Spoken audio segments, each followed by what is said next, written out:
وہ میں سمجھتا ہوں کہ پرویز مشرف کا دیا ہوا نعرہ جو ہے وہ آج بھی ہمارا ایک سرمایہ ہے۔ میں یہ چاہوں گا کہ انہوں نے جب یہ اقتدار سنبھالا تو اس وقت ان سے جو ہم صحافیوں نے پوچھا کہ آپ کو سب سے پہلے کیا احساس ہوا ہے پاکستان کے حوالے سے، اس کی اکانومی کے حوالے سے، تو انہوں نے جو اپنا اس وقت کے جو اظہار خیال تھا، میں یہ چاہوں گا کہ ان کا کلپ ہے آپ بھی سن سکیں وہ ویڈیو، کہ انہوں نے کس طرح سے اپنے خوف کا اور اپنی پریشانی کا اظہار کیا۔ ذرا ان کا یہ کلپ سنیے گا۔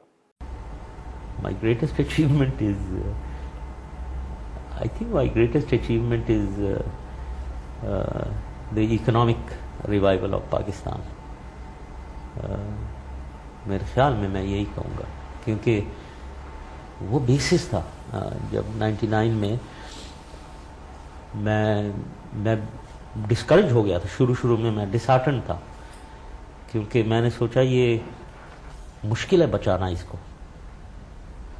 پاکستان کو، کیونکہ جب میں نے دیکھا کہ کہاں ہم ہیں، یہ لوگوں کو عام پتہ نہیں ہوتا ہے، عام آدمی کو معلوم نہیں ہوتا ہے۔ جب دیکھ رہے ہیں کہ فارن ایکسچینج ریزرو تو $200 ملین ہے، ڈیٹس اتنے بڑھے ہوئے ہیں، اتنے زیادہ ہیں کہ ڈیٹ سروس کے لیے $5 ارب ہر سال دیتے ہیں ہم، وہ کمائی اتنی ہوتی نہیں ہے، تو بورو کرتے ہیں، جا کر بورو کرتے ہیں تو اور زیادہ بڑھ رہی ہے۔ تو اس سے تو بچنا ہی مشکل ہے، یہ کبھی نہیں نکل سکتے ہم اس سے، کیسے نکلیں گے؟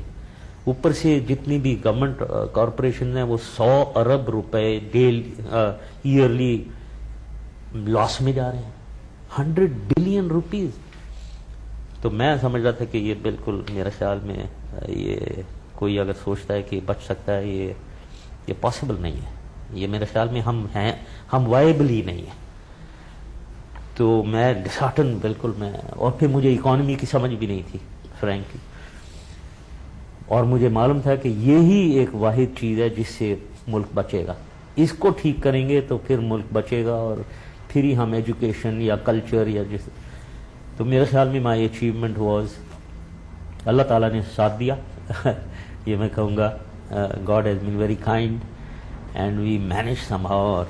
وی ٹرنڈ اٹ اراؤنڈ۔ ابھی الحمدللہ کوئی پرابلم نہیں ہے، اور اب میری بالکل اپوزٹ ویو ہے، جبکہ میں پہلے سوچتا تھا کہ اب میرا خیال ہے کہ پاکستان میں ہر چیز ہے، دماغ بھی ہے، ریسورسز بھی ہیں، پوٹینشل بھی ہے، ہر چیز ہے، وہ تو مس مینج ہو رہا تھا سب کچھ، اور کچھ نہیں تھا، مس مینج ہو رہا تھا۔ جو $100 ارب ہمارے گھاٹے میں جا رہے تھے وہ کیا تھا؟ مس مینجمنٹ۔ یہ اسٹیل مل، PNSC، KESC، وابڈا، ہر جگہ میں نے ایک آدمی لگا دیا ادھر، اور اس کو میں نے کہا کہ میری آنکھوں میں دیکھو، and I really did that, I said you look into my eyes, I want you to turn this around. یہ steel mill, national shipping corporation وغیرہ جہاں اربوں روپے لاس میں تھے، آدمی کو میں نے کہا can you do it, tell me, میری آنکھوں میں دیکھے اور مجھے بتاؤ کہ I will do it, and he said I will do it, okay, I said I will back you up, اور دے ڈو اٹ، کیونکہ کوئی نہیں، پرابلم کوئی نہیں ہے، چیز ہے، بے ایمانی ہو رہی ہے، چور بازاری لگی ہوئی ہے۔ مالی پریشانیاں ناظرین جو تھی اس وقت بھی اگر ہمارے کسی ہیڈ آف دی اسٹیٹ کو کھائی جا رہی تھی تو وہ سلسلہ میں سمجھتا ہوں آج تک وہ جاری اور ساری ہے، لیکن پرویز مشرف کا دور، ان کی اپنی محنت، ان کی بہترین ٹیم، اور انہوں نے جو پاکستان کے حوالے سے جو خدمات انجام دی، وہ میں سمجھتا ہوں کہ کوئی جتنا بھی چاہے کہ انہیں بھولنے کی کوشش کرے لیکن وہ بھول نہیں سکتے۔ ان کا دور ہر لحاظ سے خوشحال پاکستان کے نام سے پہچانا جاتا تھا اور جانا جاتا تھا۔ ناظرین، ہمارے ہاں 75 سالوں سے سب سے بڑی جو اس وقت ہماری جو ناکامیاں ہیں یا فیلیورز ہیں وہ یہی ہیں کہ ہم اپنے کسی ایک لیڈر کو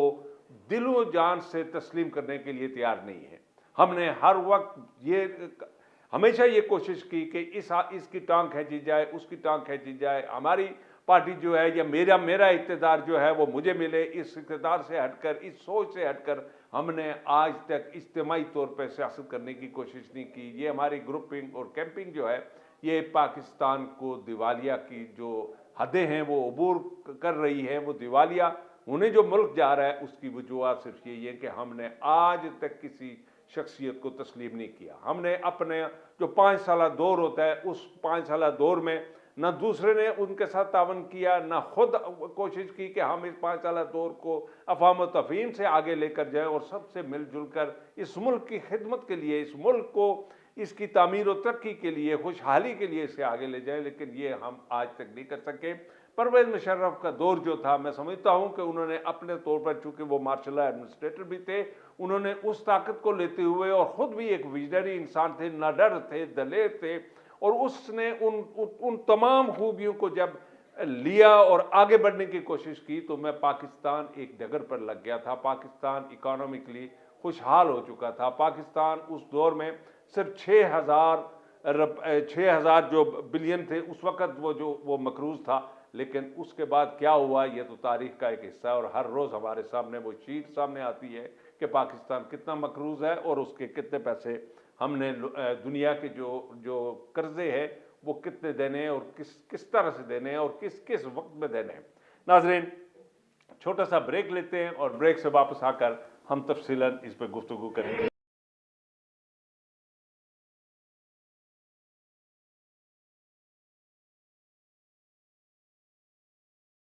ویلکم بیک ناظرین. تو میرے ساتھ اس وقت ٹیلی فون لائن پر مرتضیٰ درانی صاحب ہیں. ناظرین، میں یہ چاہوں گا کہ سب سے پہلے ان کے پاس جاؤں اور ان سے مقبول شہید کے حوالے سے جاننے کی کوشش کروں گا کہ کل جو ان کی جو برسی بنائی گئی اس حوالے سے، اور مقبول شہید کی جو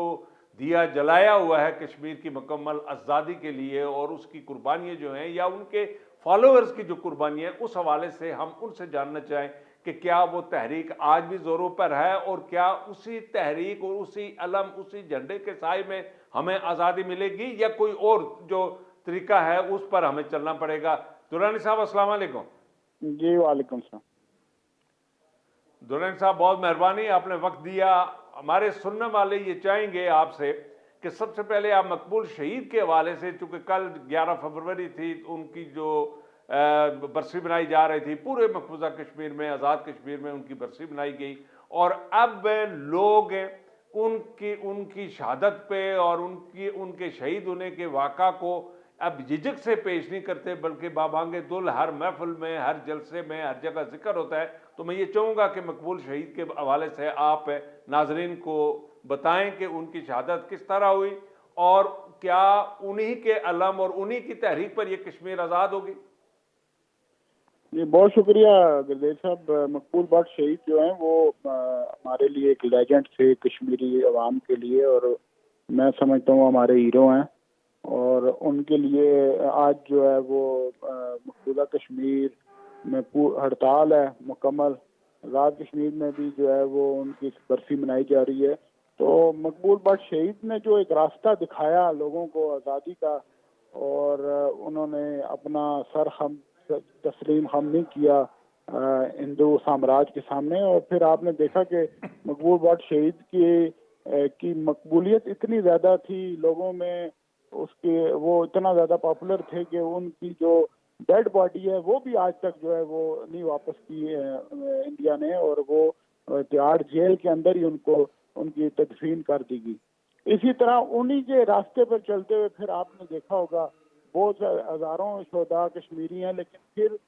افضل گرو جو ہے بالخصوص افضل گرو جو ہے، جی ہاں، ان کا بھی دن افضل منایا گرو جی شہید کی بھی جو ہے وہ ان کو بھی مقبول بٹ کی طرح 13 فروری کو جو ہے وہ پھانسی دی گئی. ان کو 11 فروری کو دی گئی اور ان کو 13 فروری 2013 کو پھانسی دی گئی. تو وہ جو ہے ان کی بھی جو ڈیڈ باڈی ان کو وہاں پہ جو ہے ان کی تدفین کی گئی. دونوں جو شہداء ہیں ان کی نہ نماز جنازہ انڈیا نے وہاں پڑھنے دی، نہ ان کو کفن تدفین کے لیے کفن دیا گیا. اور تہاڑ جیل کے احاطے میں جو ہے دونوں شہداء کی قبریں آج بھی موجود ہیں. نہ ان کی باقیات کشمیریوں کو واپس کی گئی، نہ ان کو جو ہے نا وہ ان کے اہل خانہ سے ملنے دیا گیا، آخری ملاقات جائے گی، اور نہ ہی جو ہے وہ ان کے جو ہے وہ اسلامی رسومات کے مطابق ان کی تدفین کی گئی. تو میں یہ کہتا ہوں کہ آج تک جو ہے جو دیا علم جو جلایا تھا مقبول بٹ شہید نے آزادی کا، وہ اس کے بعد شعلہ جوالا کی صورت اختیار کر گیا. کشمیری نوجوانوں نے پھر جوگ در جوگ اس تحریک میں جو ہے وہ شمولیت اختیار کی.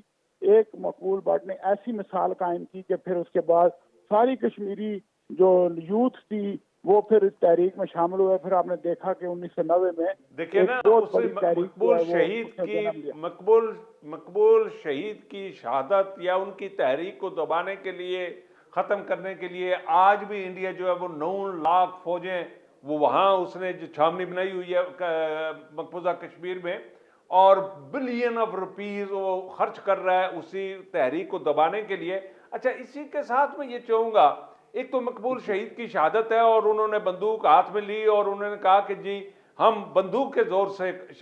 کشمیر کی آزادی جو ہے اس کی طرف جائیں گے. اور میں سمجھتا ہوں کہ ان کے جو دور میں جو تحریک چلی یا جو ہمارے بچے آج بھی وہ شہادتیں دے رہے، اپنی جانیں پیش کر رہے ہیں. لیکن اسی کے ساتھ ہمارے ہاں کے ایچ خورشید کا جو وہ نظریہ تھا کہ آزاد کشمیر اس بیس کیمپ کو ریاست جموں کشمیر کی نمائندہ حکومت تسلیم کیا جائے. کیا خیال ہے کہ یہ دو کشمیری جو تھے، ایک مقبول بٹ اور کے ایچ خورشید صاحب، ان کا نظریہ اگر آج سے 30 سال یا 25 سال پہلے ہماری لیڈرشپ تسلیم کر لیتی اور ان کی قیادت میں آگے بڑھتے تو کیا ہم آج تک کشمیر کی مکمل آزادی نہ حاصل کر چکے ہوتے؟ اور اگر ریاست جموں کشمیر کو ہمارے جو یہ بیس کیمپ ہے اس کو تسلیم کیا جا چکا ہوتا تو ہماری جو آزادی کی طرف جو قدم تھا وہ کامیابیاں زیادہ ملتی یا اسی طرح کے حالات ہوتے؟ اس حوالے سے بھی پلیز آپ اپنے ناظرین کو بتائیے گا. بالکل آپ کی بات صحیح ہے کہ جی ایک تو یہ ہے کہ انڈیا کا جو ہندوستان کے اندر جو تحریکیں چل رہی ہیں اس میں سب سے زیادہ پاپولر تحریک جو ہے وہ کشمیری عوام کی ہے. اس کے بعد پھر آپ نے دیکھا ہوگا جو سکھوں کی تحریک ہے، ناگالینڈ کی تحریک ہے. تو اب مقبوضہ کشمیر کو اگر وہ پاکستان کا حصہ بنا دے، یہ انڈیا کبھی قبول نہیں کرے گا. اور انڈیا کے ساتھ علاقہ جو ہے یا مرجنگ جو ہے وہ پاکستان قبول نہیں کرتا. تو انڈیا اور پاکستان کے لیے ایک ہی حل موجود ہے کہ وہ اس آزاد کشمیر اور مقبوضہ کشمیر کو ملا کر ایک بفر زون بنا دیں. اور وہی جو مقبول بٹ شہید نے یا کے ایچ خورشید صاحب نے جو نظریہ پیش کیا تھا کہ کشمیریوں کو ان کی سرزمین پر ان کا اپنا اختیار دیا جائے.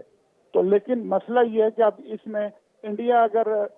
یہ جب پاکستان یہ تحریک کو مطلب وہ کشمیریوں کی تحریک کو ایکسیپٹ کر کے یہ پاکستان کے لیے چھوڑ دیتا ہے علاقہ تو پھر اس کے اندر کئی ہندوستان بن جائیں گے. ہندوستان تقسیم در تقسیم ہو جائے گا. اس کے اندر جو تحریکیں چل رہی ہیں وہ پھر ان تحریکوں کو دبانے کے لیے اس نے کشمیریوں کی تحریک کو دبایا. اور ادھر 9 لاکھ فوج، آپ نے بالکل درست کہا، 9 لاکھ فوج اس نے رکھی ہوئی ہے. اربوں روپے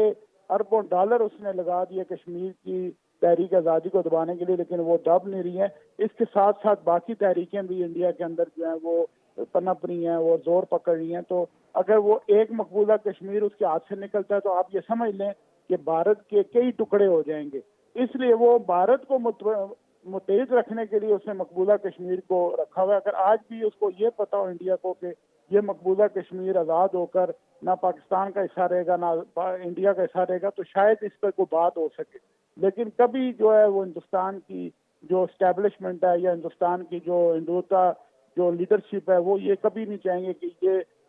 پاکستان کا حصہ بنے مقبوضہ کشمیر اور آزاد کشمیر. تو اس لیے وہ جو درمیانی راستہ وہی لگتا ہے کہ ویلی کو آپ ایک اٹانومی بنا کر کشمیریوں کے حوالے کر دیں اور دونوں طرف کی فوجیں پیچھے ہٹ جائیں تو یہ پھر پاکستان کے لیے زیادہ